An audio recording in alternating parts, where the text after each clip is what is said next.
Hi, this is Max, the PI guy from MIS Investigative Solutions, and today we're going to be discussing setting up on an apartment complex.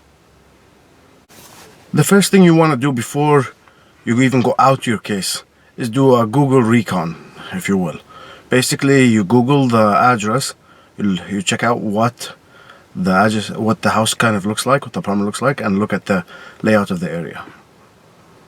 Then once you're on site, you're going to drive around the area, getting a feel for it, and you're going to identify the vehicles you know to be associated with the subject, if there are any, or you're going to try to locate vehicles that might be associated with the subject. Then you're going to set up on the apartment. Now there are three different types of setups. You have shy, standard, and aggressive setups. Okay, a shy setup is exactly what it sounds like. Basically, you don't have much of a view of anything. So for example, if I had the vehicle, I would be able to see the vehicle back out of the parking spot, and that's it. That's what I would consider a shy setup in an apartment complex. A standard one would be, for example, I can see the vehicle, I can see the individual walking into the vehicle, I can see the individual possibly walking away from the direction of the residence and into the vehicle. An aggressive position, in the example I'm going to show you especially, it would be where I would have a view of that front door.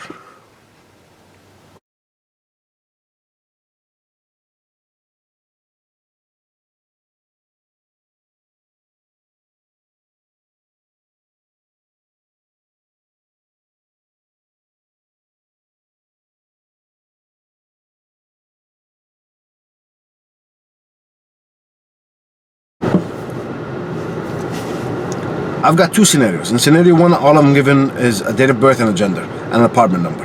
Okay, in this type of situation, I'm going to take a more aggressive approach to the setup because I want to be able to see that door, okay, that she comes out of, because there are 6 apartments in that in that area, and all I know is she's a 30-year-old and I don't have any vehicles associated with her. So it's not going to help me to see any 30-year-old come out of there. Out of those 6, there's probably at least 2 or 3 30-year-olds, if not more, that live in those apartments.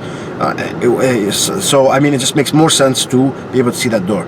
Once the subject comes out, once that individual comes out, okay, I'm going to start videoing. They're going to get into a vehicle, I'm going to run that plate. And yes, in an insurance investigation, you can run a plate.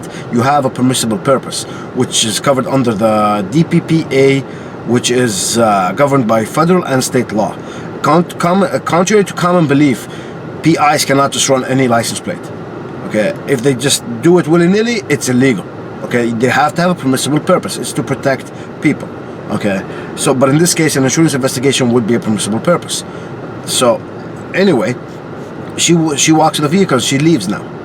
Okay, I've ID'd her. I know it's her. I've checked my comp report beforehand. I know that she's the only individual of that age living in that apartment. So I know it's probably her. I follow her, let's say like 10 places. Now after I followed her to 10 places, I'm coming home. Now, first of all, I'm not going to be taking the same position I had before. There's no reason to. I have all the information I need. So I'm going to take on a standard position, which will give me a view of the vehicle and the apartment and the way out of the apartment area. I already know what she looks like, so it doesn't matter. Okay.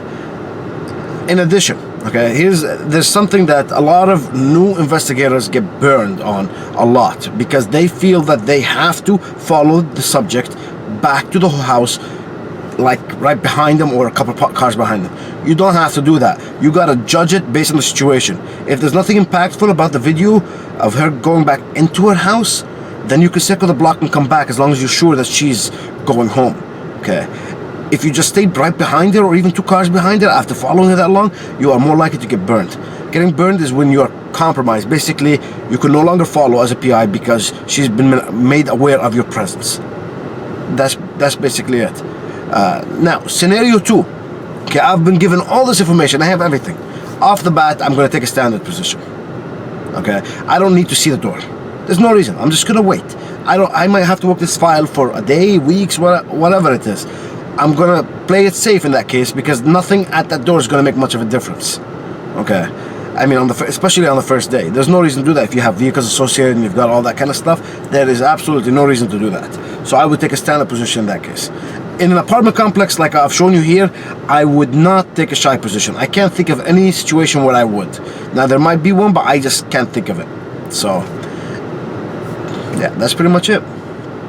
This is Max the PI guy. If you have any questions, please put them in the comments. If you like the video, click the like button. If you like videos like this, click the subscribe button. Thank you and have a wonderful day.